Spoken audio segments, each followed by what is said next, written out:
আজকের বাজারটা কি হয়েছে সেটা দেখিয়ে দিই। আজকে বাজার হয়েছে কাঁকড়া, আর কাঁকড়াটা আমাদের বাড়ির সবারই খুব প্রিয়, আর মার্কেটে কাঁকড়ার দাম খুবই বেশি। তো হলে কি হবে, ভালো খাই সেজন্য আমরা আনা হয় কাঁকড়াটা বাড়িতে।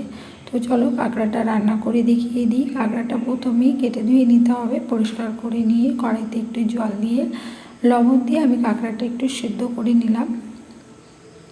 আলুগুলো বড় বড় করে কেটে নিয়েছি, কড়াইতে পরিমাণ মতো তেল দিয়ে আলুগুলোকে সুন্দর করে ভেজে নিয়ে ওই ভাজা আলুতেই দিয়ে দিলাম কেটে রাখা পেঁয়াজটা, দিয়ে দিচ্ছি রসুন বাটা,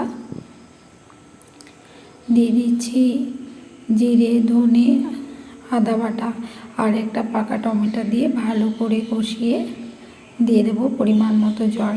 কাঁকড়া কিন্তু লাউ দিয়ে খেতেও কিন্তু খুব সুন্দর লাগে, তবে আমি এখনও বাড়িতে লাউ দিয়ে কাঁকড়া রান্না করিনি। আমি যখনই রান্না করি পেঁয়াজ রসুন দিয়ে, কারণ তোমাদের দাদাভাই এইভাবে কাঁকড়া রান্নাটাই ভালোবাসে, লাউ দিয়ে তেমন একটা খেতে পছন্দ করে না, সেজন্য রান্না করি না। তো কাঁকড়াটা দিয়ে দিলাম, তরকারিটা একটু ফুটে উঠলেই দিয়ে দেবো গরম মশলা, দিয়ে নামিয়ে নেবো। তো এইভাবে খেতেও খুব সুন্দর লাগে খেতে।